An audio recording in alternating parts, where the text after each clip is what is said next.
The voice of Husker Nation is on the air. This is Hail Varsity Radio. Insight, opinion, expertise, along with the biggest names talking Nebraska sports. Join in with the show at 402-489-1240 or 1-800-825-5865. Now, here are your hosts, Chris Schmidt and Elijah Herbel. Welcome to it. Wednesdays here at Hail Varsity Radio. We're presented by Currency. For all your equipment financing needs, go Currency. Chris Schmidt, Elijah Herbel. And you, numbers to get in, 489-1240.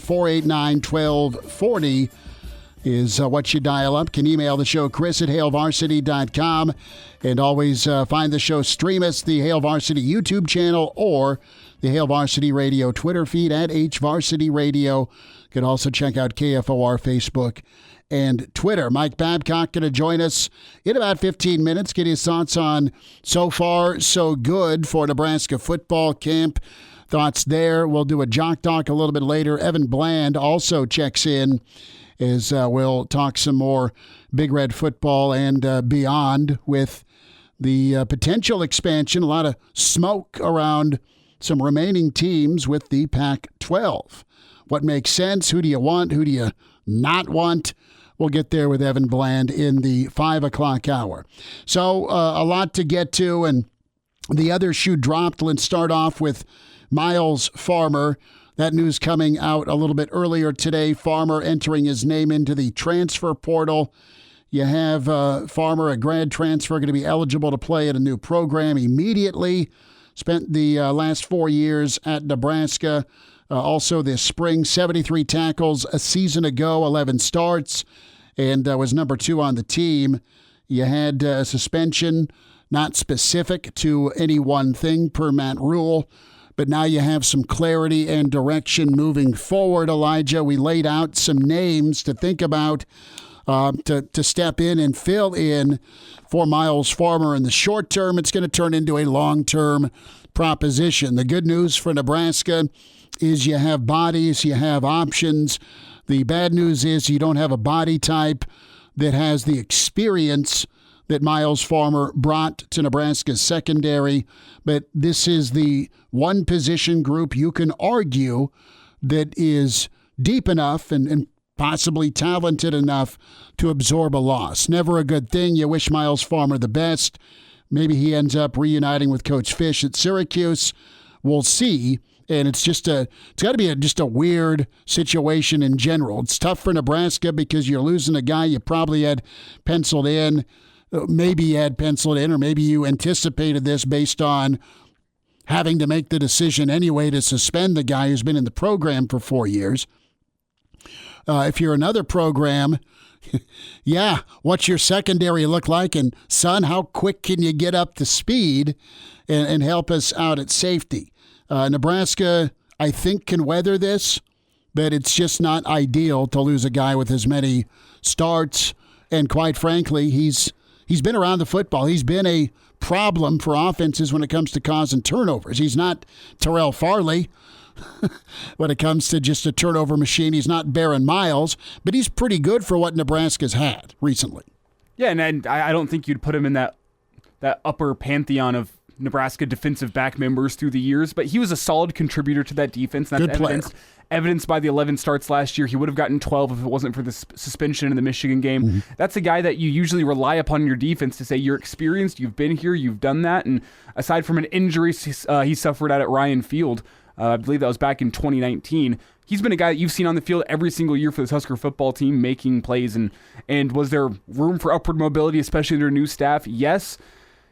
And as you kind of laid out, I think the defensive back room is one where you have some depth, but not with the experience of a guy like Myles Farmer. And losing that depth or losing that experience is always going to be a blow to your defense. Just with the veteran type of guy who's seen everything that offenses are going to throw at you in the Big Ten, that experience is hard to replace. But if there's any silver lining to the situation, it's that Matt Rule and his staff, they've shown it at multiple stops. They're not afraid in year one to throw guys into the fire, guys that don't have the experience that you'd like to have. And those guys are able to eventually adjust to the pressure and come out better because of it. So I think if there's silver lining to the situation, it's, you know what, there's a lot of young guys, a lot of new faces in that room, and now this becomes an opportunity for them. And are you going to be able to get the best out of them in camp by being able to look them in the eye and say, hey, we got an open spot in the defensive back room. We returned a lot of experience last year, but now as fall camp opens, we have an open spot here. You guys got to go out and compete, and the cream is going to rise to the top, and we're going to find a guy to fill this position. That's how you can look at this with the bright side, with the silver lining in mind, but it's still going to hurt this Husker defense. The fact that a guy that's played that much football at a Big Ten level is not going to be in your defensive back room moving forward. Everyone is hitting reset. This is a new system, okay? Everyone is maybe not at the same starting point or the same page, but it is new. You have new responsibilities, presumably, and some old ones that carry over as part of playing safety. And that is a situation where, Nebraska is going to maybe lean young or go to the next man up. Here's the thing that I think if you're a Nebraska fan, time will tell if this holds true. But based on what we're hearing, and we've heard a lot about accountability since spring ball through summer, and you're seeing accountability where you have to suspend a fourth-year guy because he wasn't doing what he needed to be doing. Fine. That's accountability. You've seen accountability with the swiftness of Bob Wager. Mm-hmm. So there's two instances. It's not, I'm going to preach and then march to the beat of my own drum with what the narrative is out there as head football coach and my rules, my way. No, I'm going to hold everybody, coaches and players, accountable to this standard. And that is refreshing, that is needed, that is important, and there's no real exceptions, and that's okay. The part of this, too, with Nebraska, based on what you're hearing and you believe you'll see it, is the fact that Nebraska will be a developmental program. They are going to get guys ready, and they're going to get guys ready and prepared to succeed. It's not always going to be perfect, but you'll be prepped and ready with what your job is and what you need to do within the scope, in this instance, at safety in a defense, or you're not going to get on the field. And they'll put you in a position to succeed rather than swim in deep water.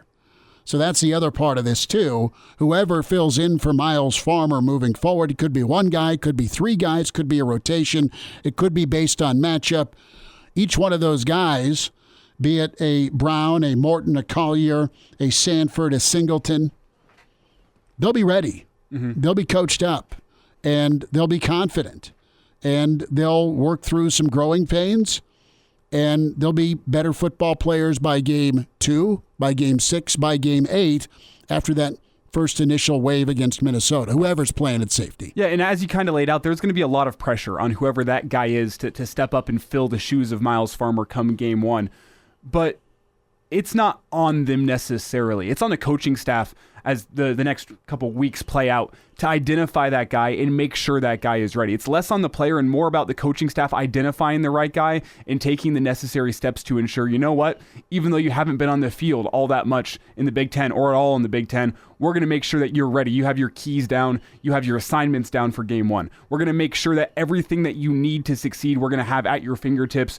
And it falls upon the coaching staff to get that guy ready. And if you're unable to get that guy ready, it falls on you to find another guy who's going to be ready to step up and fill that role for the Minnesota game. So I think whenever you look at it through that frame of mind, that's the coaching staff's job, is you're going to do everything you can to make sure that whoever it is that fills that role come August 31st, that they're ready to go. When you look at it through that lens, and I think if the coaching staff is able to convey that to whoever is that's going to step up and be that starting safety by the end of the month, that it's on them and it's not on the player. I think you can take some pressure off a guy in that way.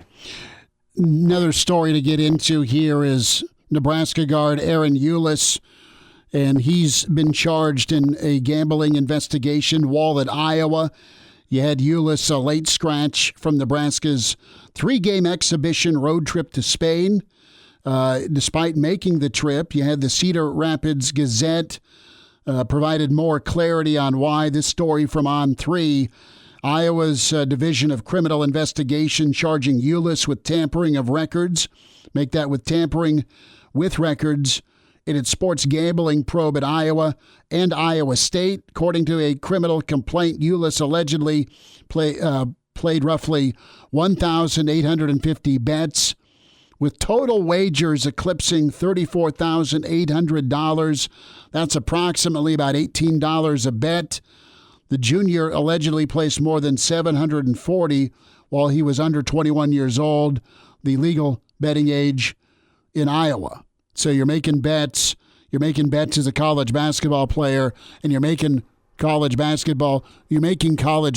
or bets in general when you're not old enough to do so. Yeah, and whenever you think about that number, 1,850, if you're placing one bet a day, that's 365. That's 5 years of betting in order to reach that point.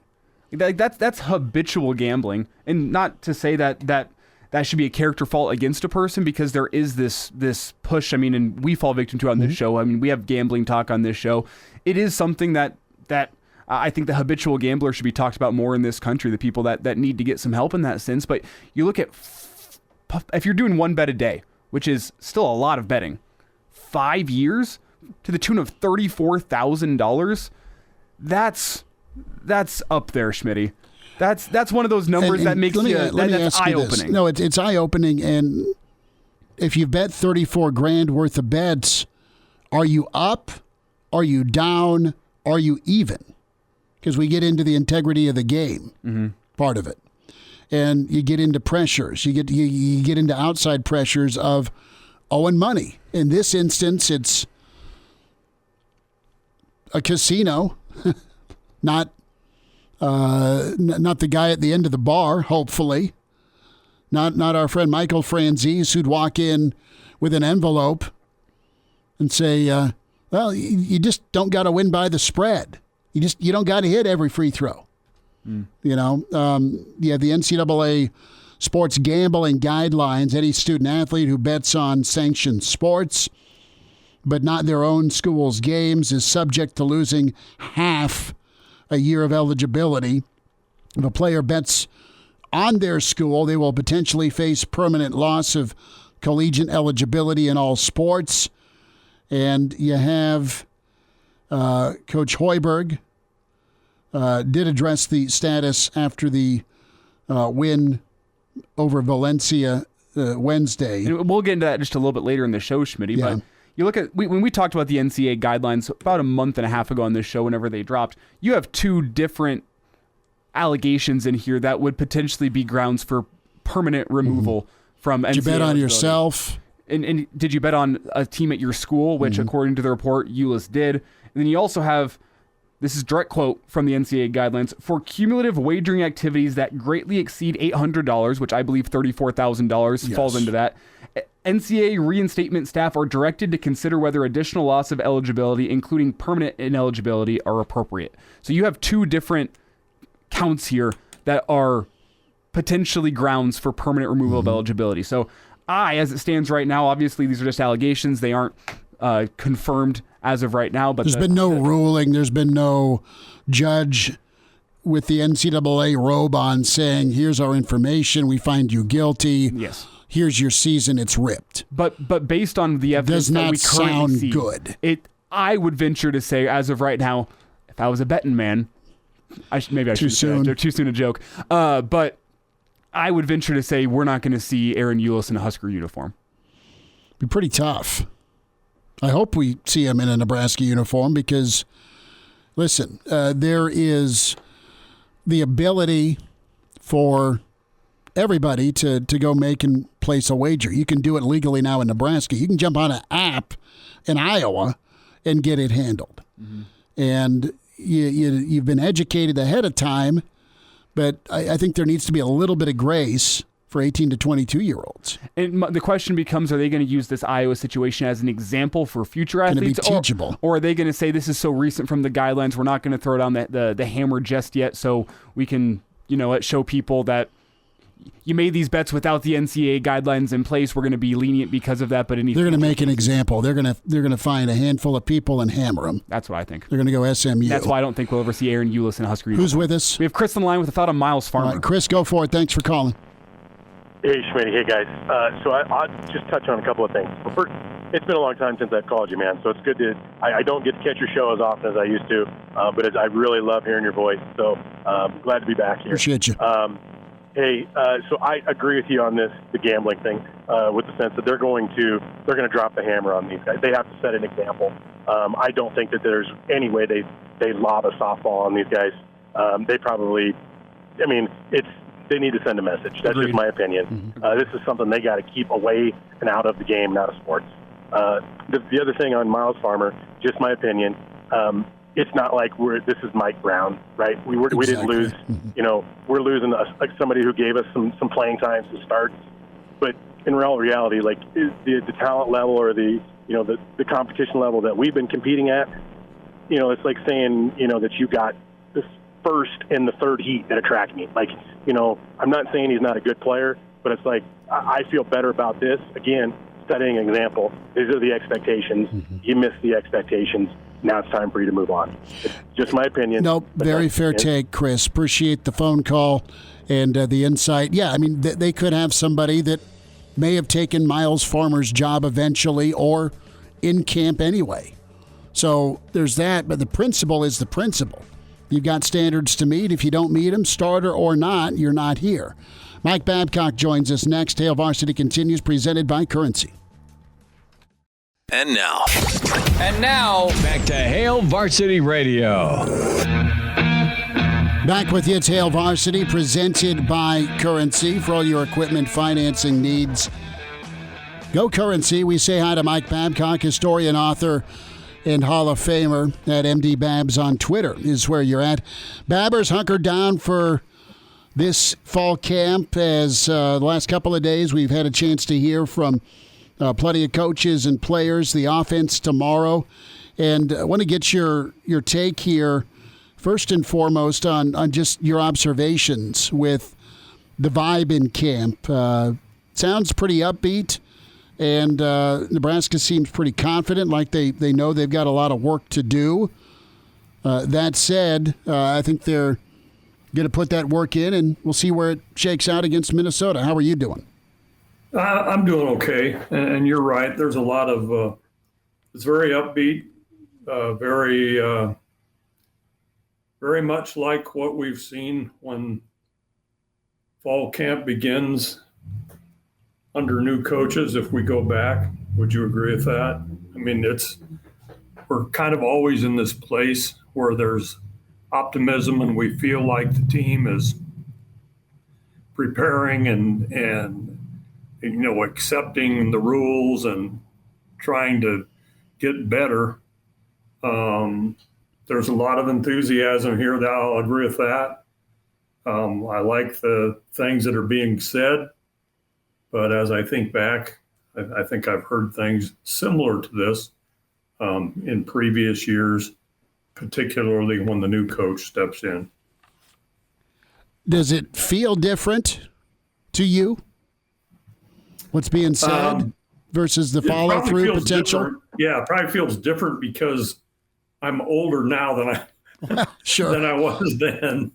And, you go through a stretch that Nebraska's gone through there, and you want – I think there's an element of you want to believe that it's that way because you want that program to get back to some semblance of being competitive in the conference and you take it step by step, obviously. So you can't say you're going to be immediately nationally relevant, but competitive in the conference, that's where you want to go step by step. And I think you want it to be that way. And I think a lot of fans are approaching it that way, that kind of in the back of their mind, they want it to be that way. So they accept it. But obviously the pieces are there, and there are some things that are being done differently that I think underscore that. And I think that you guys touched on, with Farmer, with the situation there, you have to set a standard. and then hold people to that standard. I think that's important. I think the fact that that Selleck quadrangle is where they're spending their time when they're not on the football field or over on the practicing whatever. They're in Selleck, and it's not the most accommodating place, as some of the bigger guys have mentioned. So they talk about they want to have a little bit of discomfort, and you also have team building there. That's something that we haven't seen. That's a different kind of a thing, and I think that can only be a positive because football's a rough sport, and you have to approach it in that way, even when you're off the field. And I think that's kind of how they're approaching it going into fall camp the first 2 weeks.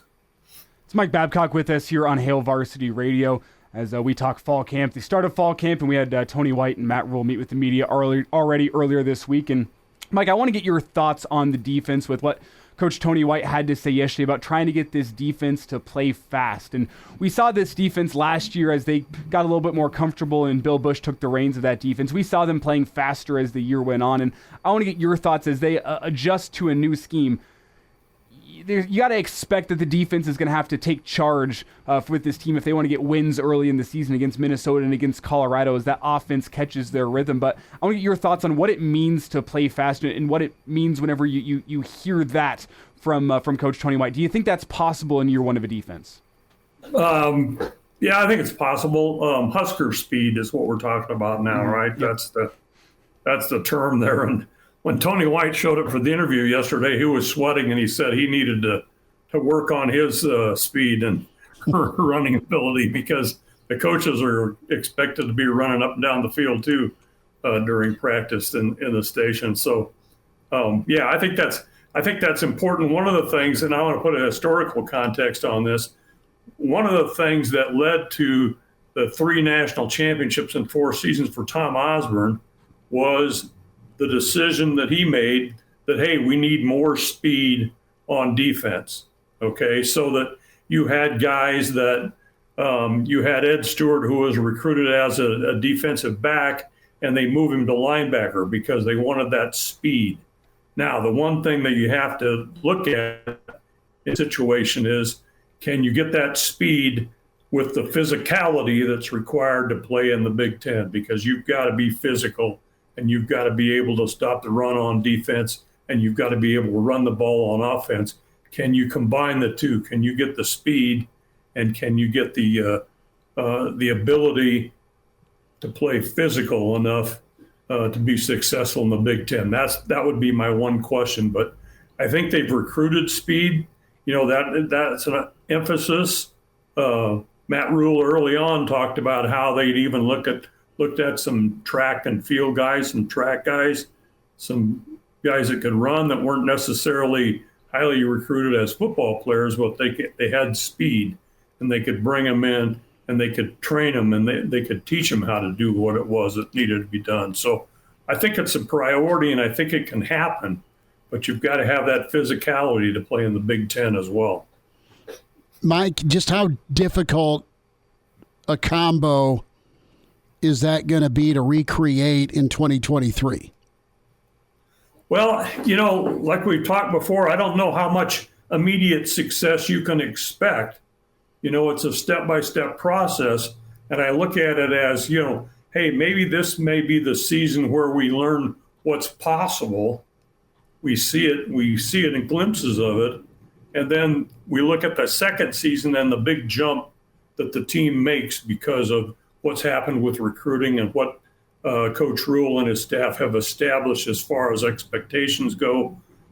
So maybe we don't see it entirely. We see glimpses of it in the 2023 season, but we don't see the full measure of what it's going to be. Because, again, I don't know that you just turn things around immediately where Nebraska has been and where you want it to go. But I think you're going to get glimpses of that. And, how those glimpses translate into wins and losses, we'll see. Mike Babcock's with us here, Hail Varsity Radio. And Mike, let's flip it around to some of the things we heard on Monday from the offensive side of the ball. And the quote that I think stuck with a lot of people was Billy Kemp talking about the potential of this offense and how good they can be, saying he thought they could be one of the top offenses in the country with the talent and the coaching staff you have there. And simply put, Mike, there's a lot of unproven talent on that offensive side of the ball. We've seen flashes from guys like Xavier Betts.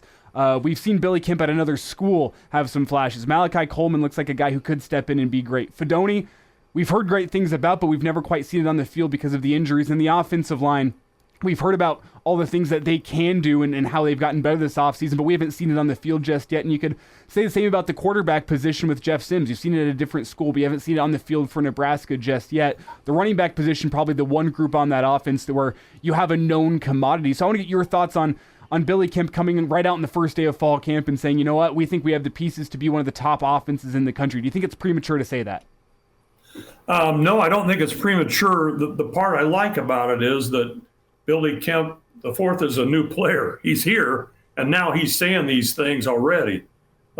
It's almost like he's an outside observer that's saying these kinds of things. The other thing I like is that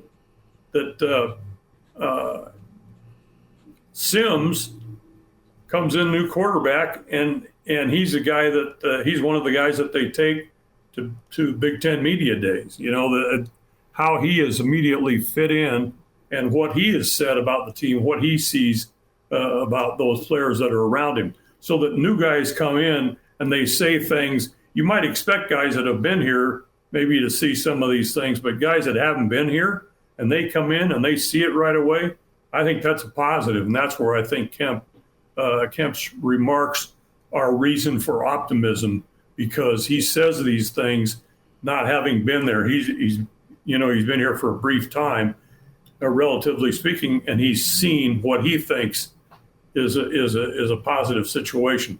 Plus, everything we've heard about him, he's a grinder. He's a feisty player for his size.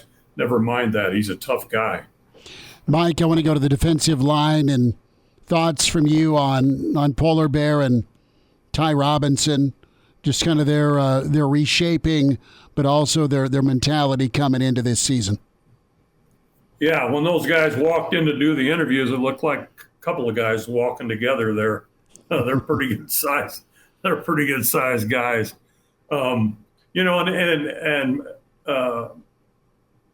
Buckley talking yesterday as well about those guys up front, Hutmacher, Robinson, Buckley, and Gunnarsson. It sounds like they're providing the kind of leadership that you want. You know, they're being demanding of those around them. They're trying to bring everybody up to the level that needs to be there. The leadership, I guess, is such an important thing. Again, with a new staff, you've got to have some leadership within the team, I think. And those are guys that are obviously providing that for the defense across the board, but, particularly up front. Mike, real quick, we've got about 60 seconds, not long enough, but how does expansion grab you potentially in the Big Ten if it's 4 more from the Pac-12? Oh, gosh, this thing has got you. If you bring 4 more, you've almost created 2 conferences. I mean, right? That's kind of the bottom line. But the way they're crossing over, you're going to be playing everybody. So, why don't you just make two sides of the conference and have them play for a conference championship? It's the way of the world, I guess. I mean, eventually you wonder if these conferences are going to dissolve. They're going to be so big, it's all going to be one conference, all the teams in it. So how are you going to work that? But, it's got my head spinning. Mike, appreciate you much, bud. Thanks for jumping on today. Thanks for having me, guys. There he is. Mr. Husker Football, historian, author, Hall of Famer. Find him on Twitter at MDBabs. Mike Babcock with us. Some more thoughts on gambling and some expansion. Evan Bland also coming up here in hour 2. And now, back to Hail Varsity Radio. Rolling through a Wednesday here on Hail Varsity Radio. We are presented by Currency for all your equipment financing needs. Go Currency as we shift gears here and welcome Chris Schmidt back into the captain's chair. Brother, that is a first time in my life, a 4.340 down the hall. I don't believe you one bit. Okay, 4.9. Let's go 5.3. In flip-flops, give me sub 6. Sub 6. So a lot to get into. We touched on gambling and what's been going on, and let's circle back to that. 489-1240, 489-1240, the number to get in. Chris at HailVarsity.com is where you can email as well. But the topic of Ulis, and you have Hoiberg commenting after Nebraska's game in Spain earlier today, and you had Hoiberg saying, look, I wasn't aware of Ulis' situation when he committed May 1st, but they did learn about a potential eligibility issue shortly after Ulis signed. The staff didn't know of any potential legal charges until today. And you have Hoiberg said Nebraska's been cooperative with its compliance department and the NCAA throughout the process. That will continue until a resolution is found. And more from Fred here, the quote, we have no idea when this will all be resolved. We'll continue to cooperate as well as we can through this. Now, Ulis going to continue to practice with the Huskers until more info surfaces. Nebraska also will keep looking for potential additions with its remaining scholarships. So Nebraska's trying to do right by the kid. If he's able to play, great. If not, you need someone of his caliber to be able to handle the basketball. But it's just a tough situation. If you're just catching up, maybe you saw it on social media, but Iowa transfer to Nebraska, Ahron Ulis, a late scratch from Nebraska's 3 exhibition games in Spain despite making the trip. You have the Cedar Rapids Gazette Wednesday providing more clarity as to why. And you have the Iowa Division of Criminal Investigation charged Ulis with tampering with records in its sports gambling probe at Iowa and Iowa State. You have a situation, too, with Iowa State's quarterback. And again, what's the reality here? What's the tip of the iceberg with college athletes in states that allow sports gambling? You've seen a slew of folks at Iowa let go within the athletic administration because as part of that, you're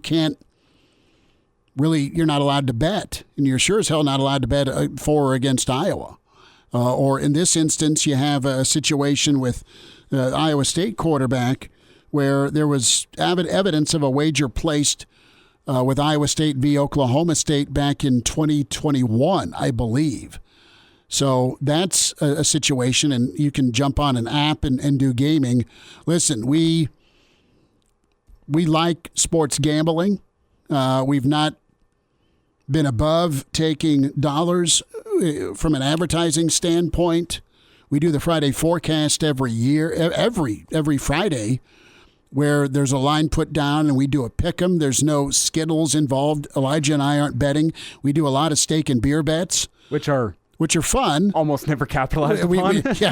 We're both Welchers, okay? But this is serious because it can absolutely, the way the NCAA is reading this and the way that we presume they're going to hand down punishment, kids are going to lose their eligibility, and that was a danger going in. The education, I do believe, has been there from coaches and athletic departments and universities till they're blue in the face. But in Ulis's alleged situation, you got $34,000 in total amount being bet. How many total bets? Over 1,800. Yeah, 1,800 total bets. And again, I'm not like judging him. I just know that that's not allowed with what he's doing under scholarship. I mean, in all the time I have worked for you, Schmitty, which is almost 5 years now, I don't think we've ever discussed across our segment with Danny, across our Friday forecast, 1,800 individual games. Do you know how many? That's so many per week. And is it a dime? Is it half a dime? Is it $50? Five? You know, what's the number here? Let's go to the phones real quick. We have Artez on the line. Artez Craig with us. Artez, how we doing? I'm doing great, man. I got a question. Now, is there legal betting in Nebraska sports? It is now legal. There is not legal betting using an app. You have to go to the sports book to place a bet. Elijah, you just did that on Saturday afternoon. On Saturday, you bet on Crawford. Yes, I did. So how many schools in the Big Ten have in this particular state to have legal betting? Well, we know Iowa does. I think there's legal gambling in Illinois. Fair. Yeah, you have gambling in Illinois. It's now legal in Nebraska. We go through the rest of the Big Ten. Not sure about Indiana. I didn't see any. I mean, this is really getting out of control. I mean, at least in Iowa, obviously it is with the quarterback. And you got the kicker a year ago or something, some kicker in Iowa. He's in trouble right now for gambling. He actually gambled in Iowa State game, and he was kicking. So, this is crazy. Well, and I got to ask you, Artez, I mean, it's a different era and day and age from the Michael Franzises of the world finding 3 or 4 players in a club and putting $10,000 in an envelope on the table. This is so. Hey, from an entertainment standpoint, that's how it's been shifted, and I don't want to say twisted, but it's been shifted that way. Where, hey, have some extra interest and fun on the game. Right. Do it legally versus your friend who tends bar down the street. Well, the NIL, I mean, think about, basically those teams in the Southwest Conference back in the day, they already had their NIL. They're paying those guys. And, I mean, the SMUs and Oklahomas and whoever else in Texas back in the day, they already had the NIL. Now it's just legal now. So it's crazy all this stuff that's going on in college football. And upon doing some research, the only state in the Big Ten, currently in the Big Ten, I should say, where sports gambling is not legal is Wisconsin, but it is legal on Native American land, and then whenever California joins the conference, it's not legal in California, but in all other Big Ten states, sports gambling is legal. Okay, now I see, yeah. Changing the subject, August 27th, I guess we'll find out if my brother makes the Hall of Famer now. Huh? That'll be great. Roger's got to be super excited. It's been a while since we've talked to Roger. Always loved our chats around Super Bowl time and talking Big Red. How do you feel as part of the Craig family, Artez? We're excited. I mean, we'll see what happens. I mean, there's 12 finalists, and they're going to pick 3 guys, so we'll see what happens. I mean, I've talked to Roger about it, but he doesn't. I mean, it is what it is. We'll see what happens. Just keep our fingers crossed. He's had to be frustrated, but absolutely proud of his career. Incredible, game-breaking, game-changing running back. No. Well, we'll see what happens. Husker Nation's behind the Craig family. I agree with that. I mean, I know what he needs to do to get in, but we'll see what happens. Well, we're hoping for you for sure. And it'd be great to have Roger in the Hall. Much deserved, long overdue. You got a prediction? Well, you fellas have a good day. You too. I'm out and about, but you have a great day, and go Big Red. All right, there he is, Artez, phoning us. Love hearing from Artez. And one quick note, Minnesota, another state where sports gambling is not legal. Minnesota and Wisconsin. And now, back to Hail Varsity Radio. One final time this hour, we'll spend time with Evan Bland. Coming up next hour, we'll tackle Nebraska so far so good through camp. And tomorrow, Coach Satterfield, Coach Barthel going to chime in. You have a lot of folks here in the stream. Hail Varsity YouTube channel is where you can watch the show, make comments. Also, your phone calls, 489-1240. Emails we'll get to as well. But Dylan chimes in. I think the online sports book is a lot to blame for Iowans' problems with their athletes. Just makes it way too accessible. It opens the door for underage betting. If you have a situation where you got it, the way I read that with the On3 report, is you have to be 21 to legally bet in Iowa. Is that fair? Yes. Right? Yeah. 21's the age. And if you're making bets and you have false identification to make bets, that's part of the manipulation here, part of those charges. Because if you're the casino and you're winning and someone's betting underage, you sure as hell aren't legally obligated to pay out the winnings, and you're breaking the law. Yeah. So there's that. Crew with the steel chair off the top rope. Brian probably was in on the betting as well. NCAA needs to look at that. Take the under. Take the under. That's the explanation for the, 17 points per game. And Coach Ferentz, like, that's what he started talking about with this whole Iowa gambling probe was, hey, the whole unders thing, I wish it was true, but it's not. I mean, he was just like, look, our offense is that bad. Now, it'll be different with what they got coming up at quarterback in I get him confused, McCarthy or McNamara? McNamara. Thank you. Yeah, you have one former admiral of the Navy's last name. McCarthy's the JJ, the guy who succeeded McCarthy, but I need a seating chart. I think it's funny that's the first place your mind goes trying to differentiate the two. Is the military? Yeah, you go. The Vietnam War. We have McCarthyism. We have General McNamara. Yeah, well, call me an old history nut. Back in the day, Evan Bland will walk us through some football. Coming up, reminder for you to get buckled up. Do so today. As you drink, you drive, you lose, and seatbelts will keep you protected, keep you alive. A message from the Nebraska Department of Highway Safety Office. So keep that in mind when you're out and about. Plenty to talk about with Evan. And reminder about the podcast, can check that out. Spotify, iTunes, Google Play. All three ways to go to each platform and download the segment you want to hear, or just download the entire show to take with you. Can do so, can catch the replay, as always, on the Hail Varsity Radio Twitter feed at HVarsity Radio. And yes, the Hail Varsity YouTube channel. Check that out. Facebook and Twitter also with KFOR, wherever you hear us across the Hail Varsity Radio Network. 800-825-5865. That is toll free for you. You have Greg in Michigan chiming in. It's so easy here in Michigan using one's phone to place bets on anything and everything. So 1,800 bets ain't that many, in my opinion. Yeah, I think that's a large number. Is it because you're rolling or you're chasing it? Evan Bland next. Hour 2 with Hail Varsity continues. The voice of Husker Nation is on the air. This is Hail Varsity Radio. Insight, opinion, expertise, along with the biggest names talking Nebraska sports. Join in with the show at 402-489-1240 or 1-800-825-5865. Now, here are your hosts, Chris Schmidt and Elijah Herbel. Back into it at Hail Varsity Radio. We're presented by Currency. Into Hour 2, we say hi to Evan Bland with the Omaha World Herald at Evan Bland, OWH. On Twitter's where you find him.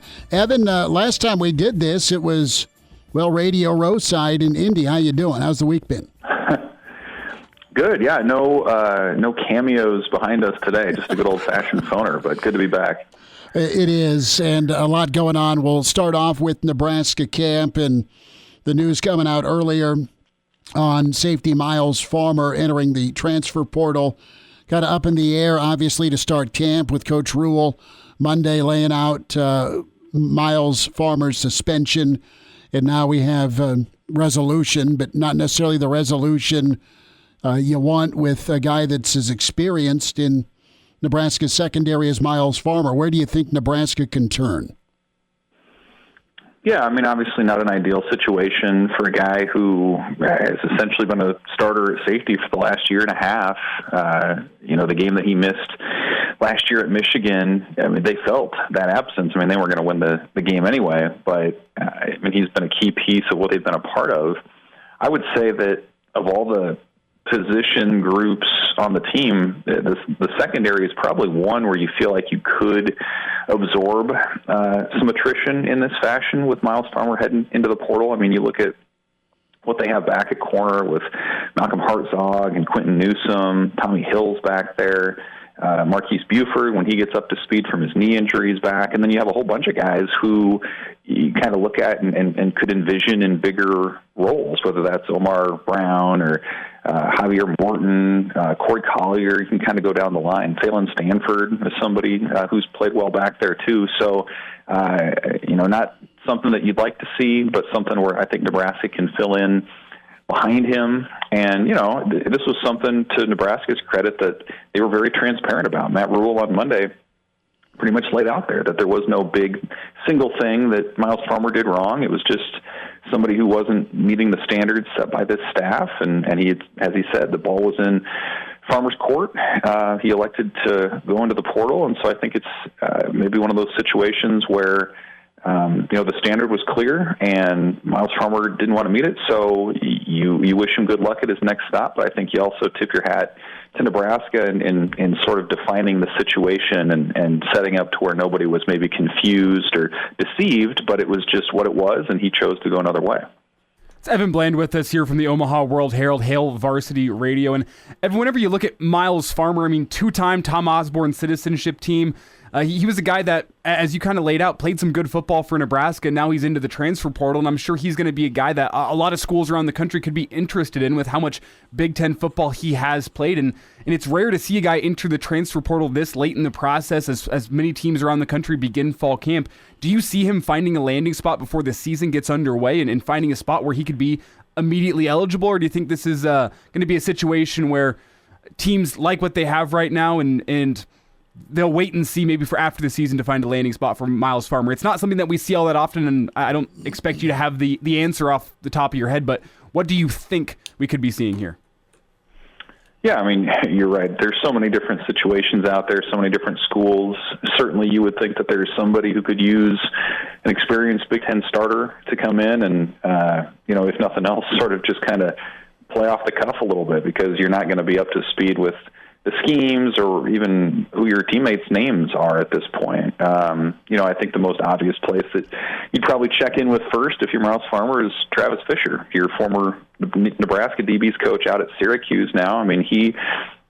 Fisher was somebody who, if you think back to his recruitment back in 2019, Fisher identified Farmer as sort of a low 3-star kid out of Atlanta, somebody who didn't have, I don't believe, many other Power 5 offers really to speak of, and he became, as we said, one of the better defenders for Nebraska the last couple of seasons. So he's, that's somebody I would think you would start with. But yeah, beyond that, a lot of circumstances. Maybe Myles Farmer wants to go back closer to home, somewhere in the Southeast. Maybe it's just playing time. Maybe he trains and sits out. I believe he has a redshirt year to utilize, if I'm not mistaken. So a lot of ways that he can go. But, again, just I think the clear standards that Nebraska set through the offseason and into fall camp made it clear to him that he was ready to go somewhere else. And, I would say still credit to him and to Nebraska for not trying to kind of fake it or make it work if it's not going to, and cutting bait now and moving forward their separate ways.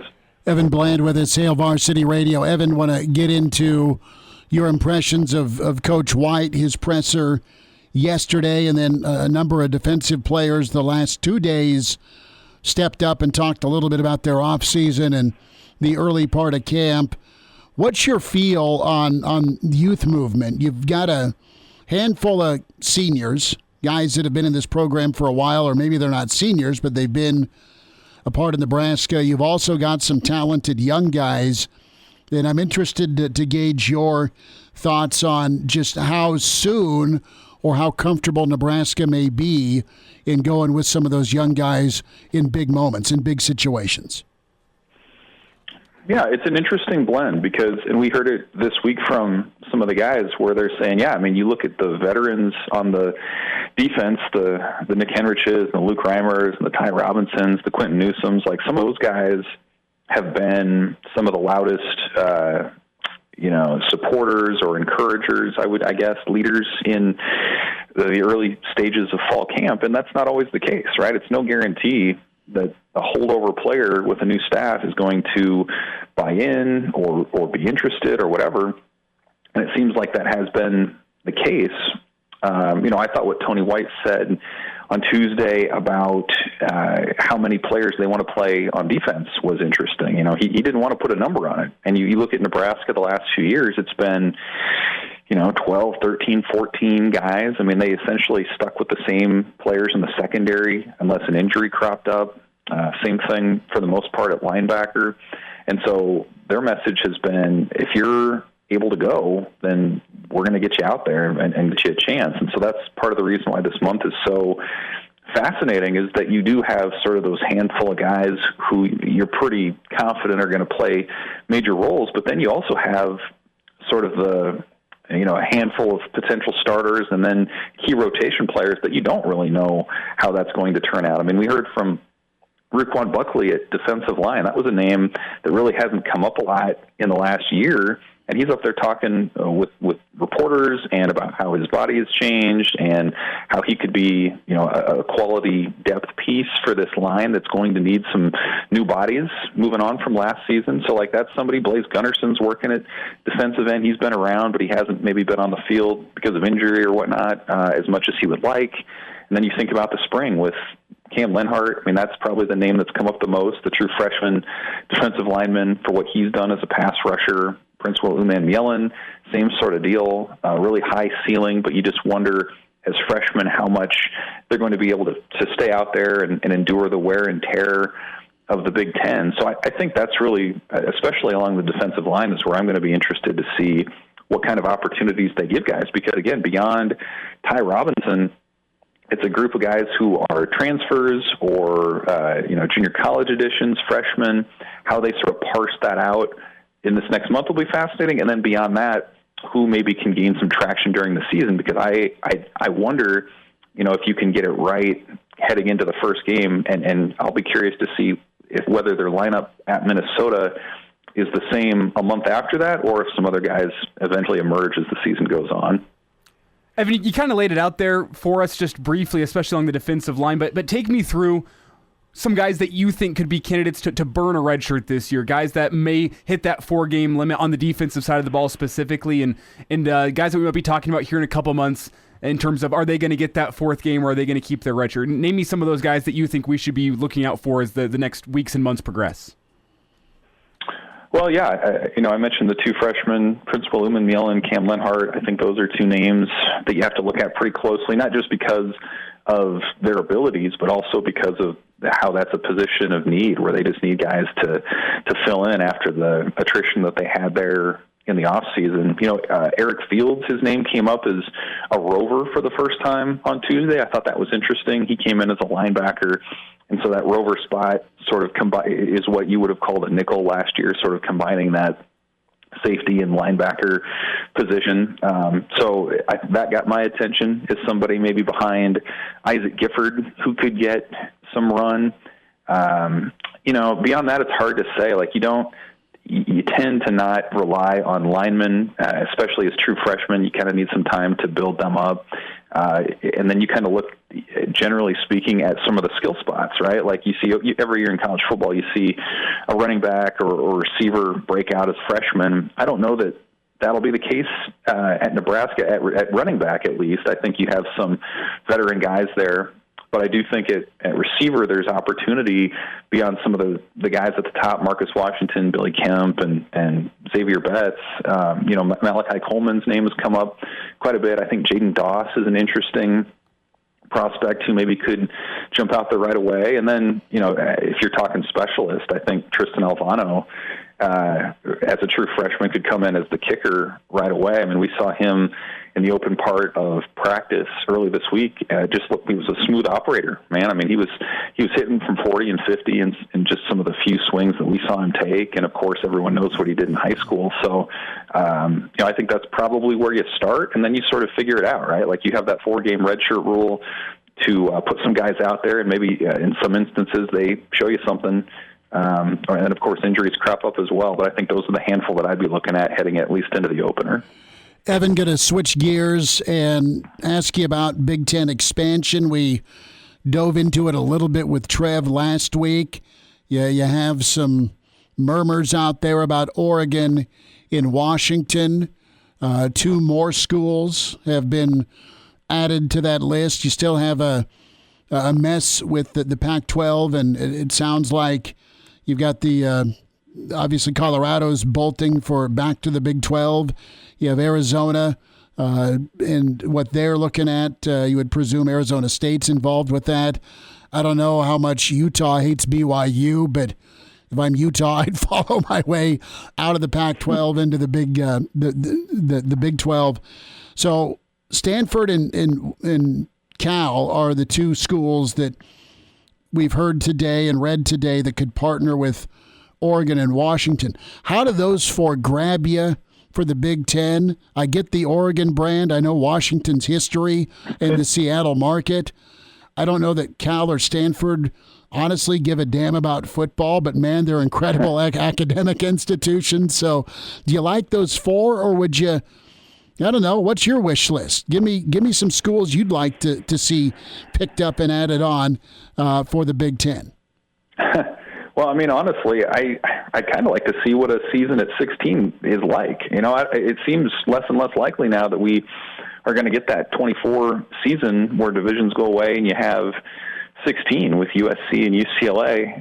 I think that would be interesting. But as you said, and as you laid out, like the tectonic plates continue to shift with conference realignment, and the Big Ten has made it pretty clear, at least through some of its side conversations with national writers, that they don't want to be viewed as predatory. They don't want to be hunting Oregon and Washington, so to speak. But if the situation dictates and the Pac-12 falls apart, I think the Big Ten would be a logical landing spot, something that they would embrace. There were national reports that a few Big Ten presidents were sort of discussing this, and that the commissioner, Tony Petitti, has done sort of his due diligence on some of those schools as well. The money part of it is fascinating to me because, from everything that you've heard in the last year about the value of those teams from a TV perspective, Fox and CBS and NBC are not going to pay, tens of millions of extra dollars to include those teams in their revenue. So you would think that the existing Big Ten teams would be asked to either take a pay cut, or you would have to bring in those other schools at a pretty steep discount, maybe sort of like Nebraska was when they came into the Big Ten, and it took them a number of years to become, full share members. So, a lot of moving parts, man, a lot of stuff behind the scenes.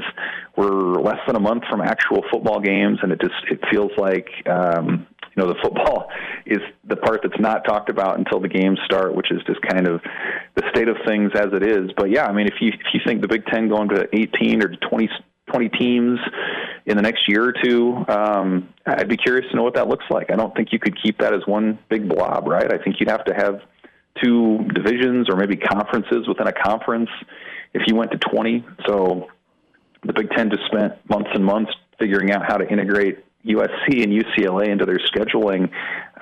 It'll be really fascinating if all that effort goes for naught and they end up expanding again. Evan Bland, a few more minutes with him. He'll continue on next segment with us. A quick timeout with Evan. Find him on Twitter at EvanBlandOWH. And we'll spend some time here before our Jock Doc beating up the pros and cons of Big Ten expansion. What do you like? What do you not like? Do you like the teams that are rumored to be part of this discussion point? I love the idea of Florida State and Clemson. There's been a salvo lobbed from Florida State. We need to be ready to move by 2025. So we'll see if they get a better portion of the money, or they're pulling a Peaky Blinders where you've got the grenade pin pulled. More with Evan continues on at Hail Varsity, presented by Currency. And now, back to Hail Varsity Radio. Evan Bland with us here from the Omaha World Herald, Hail Varsity Radio. And Evan, I sit here and I hear about conferences of 20, maybe eventually conferences of 24, and it just feels so different from the college sports that I grew up knowing and loving. But I also don't think I can bemoan it being a guy, in Nebraska with with Nebraska being in the Big Ten, I don't think you can bemoan that because Nebraska's kind of what kicked off this era of conference expansion. The Big Ten's really the big culprit of conferences losing their regionality, right? Yeah, I mean, Nebraska was certainly one of the big pieces, a decade plus ago now when they decided to make that move. And I think when you look back at what Nebraska did, it was less about running to the Big Ten, and it was more about running away from the Big 12 and sort of, the Texas influence and all that. And I think it's, with the benefit of hindsight and history in the last 10 plus years, I do think that there's no doubt that Nebraska made the right move. And certainly they're in an enviable position. They are in one of the two power leagues right now. Their checks continue to clear from the conferences when you're talking about, $60, $70, $80 million a year coming in from TV money. But I do think it's appropriate in this moment as a college football fan to sort of lament what it's become, because certainly Nebraska is going to be in games that matter and in a conference that matters. But, it's unfortunate because there are going to be whole parts of the country now that are going to feel sort of like the sport's, a second-rate deal for them. The Pac-12 has not succeeded at the national level in terms of college football playoff appearances and things like that. But that conference has an important part in this sports history, and it's a shame if that conference goes away and you have these classic brands folded into these sort of national conferences. I understand that's where it's going and that's where the money is, but I do think it's a shame, and I also think it's unfair in some ways to some of these other schools like the Washington States and the Cals of the world, where they're not maybe the preferred brand, but those schools have a lot of value in their own rights, and I do kind of feel for some of their fan bases and alums where what once was a much more maybe level playing field is clearly starting to stack in now toward this Power 2 format. Evan, as we get you out of here, you have a couple of different stories. You have a gambling probe with Iowa State's quarterback. You have news on Nebraska guard Ahron Ulis facing charges in a gambling probe involving his time at Iowa. And I know gambling just got brought in legally to the state of Nebraska. Do you worry about this, that there's just this tip of the iceberg where you can go down the list at schools and maybe you have a lot of nervous schools? I don't want to be an alarmist here, but guys betting on their team, the old Pete Rose story, maybe you didn't bet, maybe that's a signal. How deep is this potential iceberg in your opinion? And then we know what kind of pain it's been for both schools in Iowa. Right. Well, and the Ulis thing remains to be seen, kind of what those bets looked like. Was he doing daily fantasy? Was he betting on his own team specifically? There's a lot of those details that have to come out. I think, there's a few pretty black and white rules, right? Like you're not going to bet on your own team. That's a big no-no. Point shaving, all of that sort of thing. But, in the big picture, man, the world's changing. Like these allegations and these investigations of what's going on at Iowa 20 years ago was a much bigger deal, or felt at least like a much bigger deal than it does now, for a lot of reasons. That's just the way the world's going. You can't turn on an NFL game on a Sunday without seeing a DraftKings or a FanDuel ad. You can't, watch a college game day or Big Noon pregame without looking at betting lines, which are part of the shows now. And so we heard about it, I think, even from some coaches at Media Days last week, where it's a reminder that there needs to be a bigger education piece, I think, for players. The ease with which anybody can bet now through an app is much different than it was even just a few years ago. So I think you have to look at that. But I will be curious to see what the punishment is in this situation out of Iowa, because, again, as Kirk Ferentz said last week, you would hope the punishment sort of fits the culture that we're in right now. And the culture is very much pro-gambling, college, professional. So again, I think outside of betting against your own or betting for or whatever on your own team, I think there's a lot of gray area there and a lot of area where if you're in a position to judge these guys, you have to look pretty hard at yourself too and say how in bed are we as a school or as a sport with gambling situations, and then how hard do we want to come down on players that want to get a piece of that as well.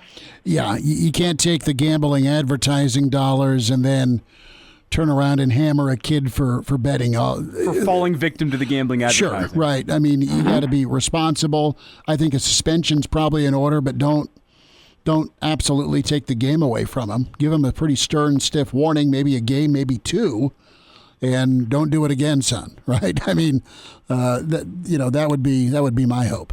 Evan, great to run you down and spend a few minutes. Thanks for the time today. You got it, guys. Thanks.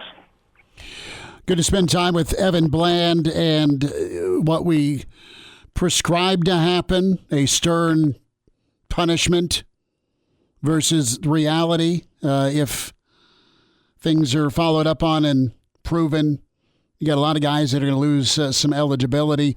Elijah, got a few minutes here. Let's get back into conference expansion. The fascination is real.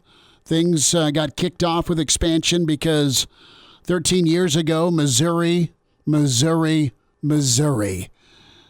to get to the Big Ten. Nebraska ended up in the Big Ten, and you had A&M, you had Colorado, you had Nebraska, and you've had all sorts of U-Hauls making their way, and now Hollywood's making their way to the Big Ten here in short order. The way you frame that's just so funny. 13 years ago, Missouri wanted to get into the Big Ten, so what does the Big Ten do? They had Nebraska.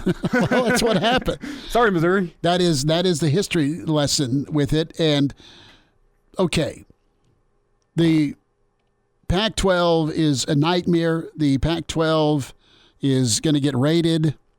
The question is who do you take? Who do you want? Who helps you out? You've got a 7-year, $8 billion deal. Are you going to take a pay cut if you're some of the Big Ten teams to add? You may not have to if you take partial membership, or at least partial payment for membership eventually, and that's the number you get until it's time to renegotiate another TV deal in 8 years. Some is better than none. Okay? So Washington and Oregon, I'm good with. I think that makes sense from a brand and a football and an athletics standpoint. The Big Ten's about academics. That's why Stanford and Cal are part of this discussion. I know it's the Pacific Northwest. I know it's the Bay Area, and the Bay Area is different than La La Land. But overall, California, specifically Cal and Stanford, they have not had people show up. And they've had good teams. They've had teams that have been in the top 10. It's been a while for Cal, but it wasn't too long ago Aaron Rodgers was working that bull cut around the 40-yard line, throwing touchdowns. And Marshawn Lynch, beast mode, was doing its thing. Stanford in the Andrew Luck era with Harbaugh, fantastic. And let's also note something here. It's not all about on-field success. The Big Ten added Rutgers, for crying out loud. That was a market. That was New York City or in the proximity from back when cable subscribers mattered. Yeah, I mean, cable subscribers still they still do, but it's shifted now. It's streaming. It matters less, but look at who the Big Ten's deals are with. Look at who the Big Ten's deals are with. They're with NBC, CBS, Fox. Over the air. Those are still over-the-air channels. And can you find them on streaming if you have YouTube TV? Sure. Yes. But it's still about those cable subscribers in a way. So it's not all about on-field success. I personally don't think I see value in adding Stanford and Cal. You got the Stanford brand. I mean, Cal's brand is pretty high level in the world of academia. And that, guess what? That might be the deal you're having to make if you're the Big Ten. And you want to say, from a football prowess standpoint, you can't not add Washington and Oregon. And to get those two in, you got to take the smart kids to appease the academic side. So do you add 4? How much do you think the academic side actually needs to be appeased? That's my question. Look at the COVID era, dude. But look at the amount of money being thrown around by these major TV markets. These major TV. If you're not adding value to them, I think that trumps what the academic people want. You got to add value. You got to be able to not take off of the plate, but add more to the plate. And you can't go renegotiate. And what are these networks willing to do if you add more. It's maybe a good matchup of SC and Stanford. Those games have been pretty good historically, but is it gonna make the advertisers spend more? Are they willing to go back into their pocket for 2 more teams, for 4 more teams, or do you just, all right, we got to pay out to 4 more teams and no one gets any more money coming in? Now you have research grant dollars that are billions of dollars that the Big Ten is swimming in. You have that tenfold with Stanford and their endowment. Mm-hmm. And their tech savviness and how smart and world leading Stanford is. Same with Cal. When you look at the mathematics program at Cal and all the smart scientists, go watch Oppenheimer. Right?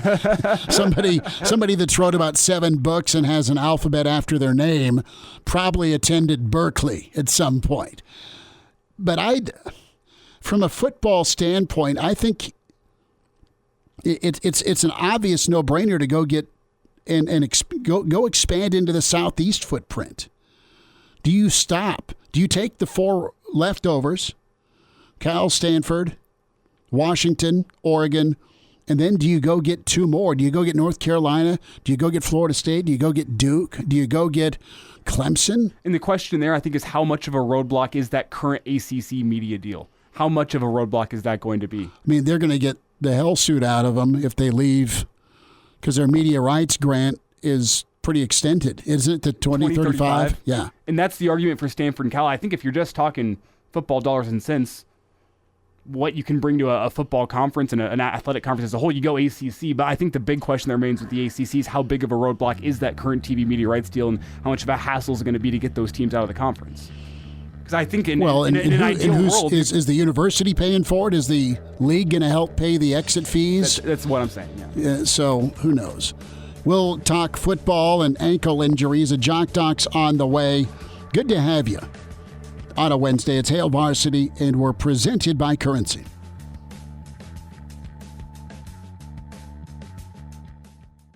And now, back to Hail Varsity Radio. Back into it. It's Hail Varsity Radio. We're presented by Currency. Time for a Jock Doc Wednesday. Nebraska Orthopedic Center. Dr. Brandon Seifert back with us. Dr. Brandon, how are we doing? Hey, I'm doing great, Chris. How was your adventure out to the Big Ten? It was good, and the cocktail sauce did not disappoint. It won. It won the 4th quarter. We'll just leave it at that.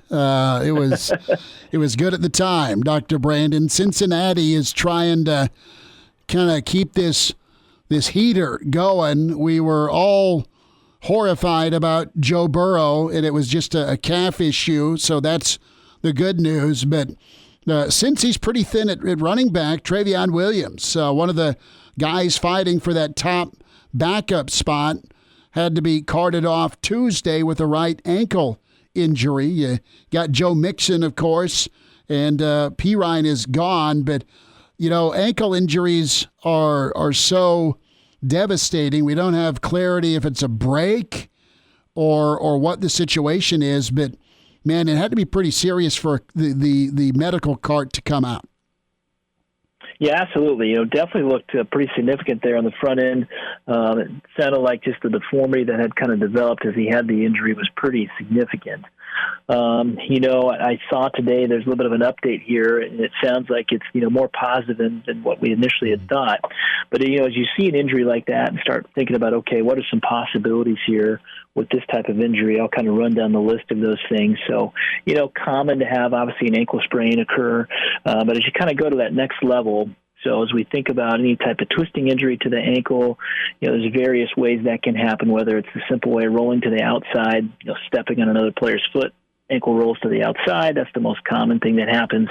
The first thing that happens is it rolls, you start to stretch those ligaments. So anatomically, you start in that front outside corner. And as you kind of continue to roll that mechanism kind of travels further around the outside and into the back. And then it gets shifted over to the inside. And that's kind of how this goes in terms of the mechanism of injury. So you start out, of course, first with the sprain. If that force or trauma mechanism is high enough, then you eventually reach a point where you crack through that small bone on the outside called the fibula, and then that force can then transfer to the inside part of the ankle, the kind of inside ball portion of ankle is called the medial malleolus. You can fracture that, and you can even take it a step further and fracture off kind of the back part of the shin or the tibia, which we call the posterior malleolus, and that could be kind of the worst case scenario from that perspective. If you go the other direction, let's say, again, you step on another player's foot or you twist the wrong way and that foot actually rolls to the inside, then you worry more about that force actually being transferred further up the leg into an area called the syndesmosis, which we've talked about before. And that's basically that strong ligament that's between the fibula and the tibia.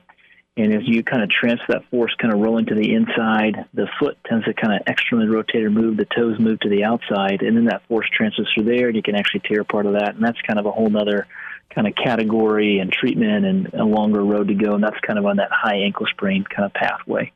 It's Dr. Brandon Seifert with us here at Jock Doc Wednesday on Hail Varsity Radio. And Dr. Brandon, I have some personal experience with the ankle injury. My freshman year of high school, I broke my ankle, and about 2 months following the injury, I was good to come back and be a full participant in workouts and whatnot. I missed the rest of the football season, but that was about it. And I want to get your thoughts here on just the range of how long this injury could take before he gets back on the field. He's a guy who's on a 1-year deal this year, and it's pretty important to show something in that 1 year at most points if you're following up a rookie contract. So what's the range here of how long this return to play could be? Could it be as soon as a couple weeks and as long as a couple of months? Like, what are you still waiting to hear on this injury in terms of how long it's going to be until he's able to be back on a football field?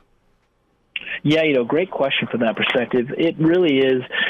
Typically, if it's going to be kind of that mild sprain where you roll that foot to the outside, you could be back as soon as maybe a week or two. At that level, they push it maybe more like 2 or 3 weeks just to make sure they're fully recovered, knowing kind of where you're at during the season, obviously how much money they've invested in you, and then what their kind of aspirations are for the end of the year. And again, you could go a lot longer. Let's say this injury is involving, the bony part of it, so you have a fracture here. Now you're looking more like it could be 6, 8, 10 weeks. If it's obviously surgically related, it might have to be, 3 to 6 months. So there's a pretty large kind of window here. As we kind of move forward and think about him and some of the positive news that's coming out, it sounds like this is going to be more of kind of a mild sprain. So we're talking more ligamentous type injury here. Really nothing in terms of fracture, at least not that they have listed. And so that's obviously a good sign. That starts to bring that recovery time down a lot lower. Then you start asking the question about what part of that did he injure? Was it more kind of those outside structures? Again, that kind of shortens that recovery time. You tend to move along pretty quickly in your recovery if you're more kind of outside of the ankle, kind of rolling the ankle to the outside type mechanism. Where that number starts to go longer is if you have more of those that we talked about, higher ankle sprains, and you kind of roll the foot more to the inside. That usually is much higher trauma to make that occur, and the recovery time is usually quite a bit longer. Could be anywhere from 4 to 8 weeks. Dr. Brandon Seifert's with us, Nebraska Orthopedic Center at Jock Doc Wednesday. Trayveon Williams, Cincinnati, an ankle issue. When we talk about re-injury, how temperamental is this part of the body? We know that running backs got to be able to put that foot in the ground and cut or get vertical out of the backfield, but it's an important part of their anatomy. Yeah, absolutely. And that really is one of the biggest things we think about with these is you typically can get a lot of these athletes back if it's kind of that mild to moderate sprain pretty quickly.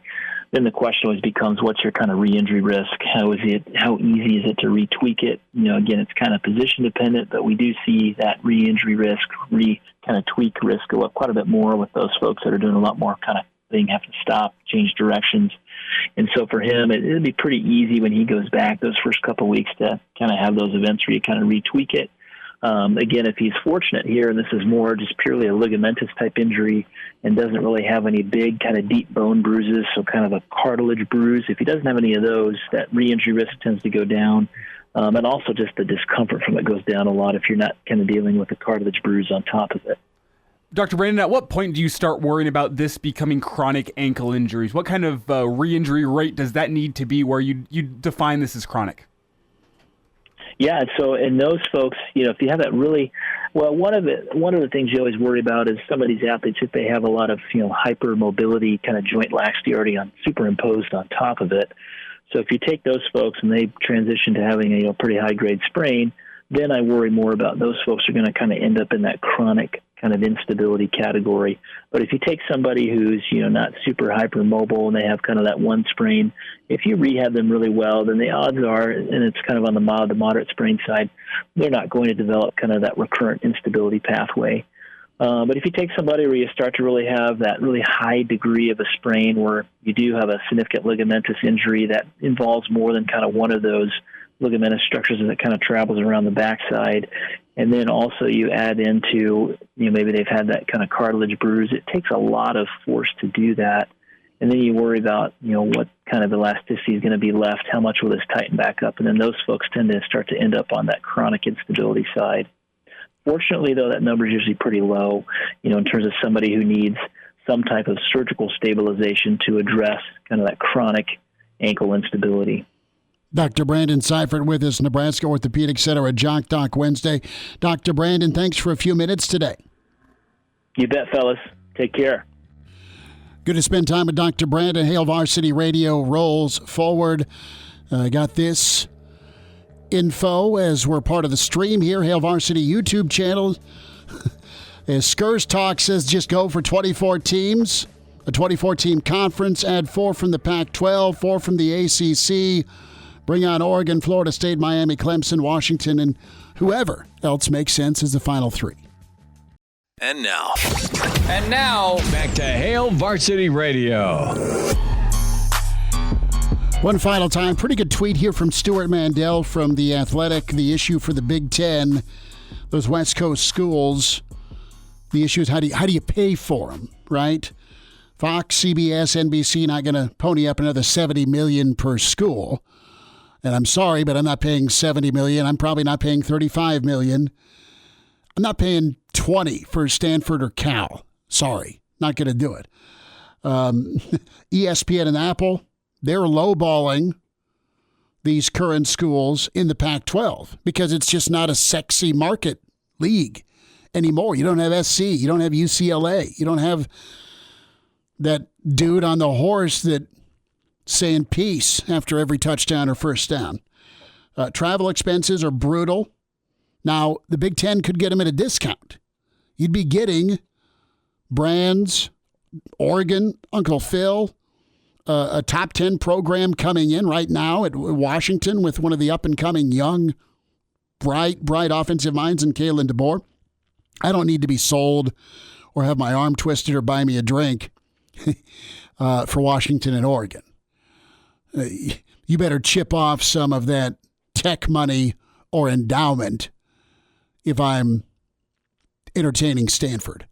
And the cheese and wine academic types would just love that.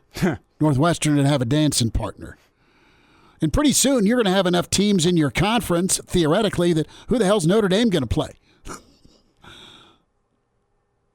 I mean that. Because they play Stanford every year. They play USC every year. They play half of the Big Ten, it feels like, or at least the Michigans or Purdue for sure. And then what else? If you snag Clemson and you snag Florida State, ooh, Irish versus Pitt, come on down. Now I know that's probably going to be a decent matchup, but overall, it's not super appetizing year in, year out because Pitt's not been great since the Marino era. I mean, and I think the question moving forward is from a football and athletic point of view, do you go quality or do you go quantity? Do you snap up teams so that other programs You go quality. And I don't think from a football point of view, Stanford and Cal are quality. I think whenever I think of the quality schools they could be. They were for a bit. The quality schools I think of right now, I'd even probably list Washington on there in terms of being a quality Big Ten football athletics program. I think of Oregon, probably Miami, but I don't know. Miami's not even popular in Miami. No, because you've got beaches and beauties and South Beach. North Carolina, from a football point of view, quality, it's all right. It's not what you like. It's not the likes of USC and UCLA. No, but you get hoops. Yeah, hoops. And I know hoops doesn't pay the bills. Football does, but pretty fascinating to see where it goes. Can't wait to talk tomorrow to Gary Barnett. When I think of quality, the teams I think of, Oregon, like it or not, within the past 2 decades, Oregon's a top 20 brand in college football. They're top 10. I'd probably agree with you. Some of the old heads out there might not like that, but that's the fact of the matter right now. Notre Dame. And they've been to the playoff twice. They're still the Irish. And aside from that, I struggle to think of teams that are truly, truly quality ads for the Big Ten. And there's other factors to consider besides just football and how much money you can bring in a TV media rights deal. I understand that there are some other interests, but that's the number one. That's the most important, is how much quality do you bring to our football conference so we can charge more money to these TV providers. Those are the two schools I think of being truly, truly quality. Well, we'll be back at it tomorrow. Jeremiah Searle is going to join us. We'll talk some more Husker football. We'll hear from Coach Sant and also Gary Barnett. Brandon Vogel joins us. Talk to you tomorrow at 4 on Hail Varsity.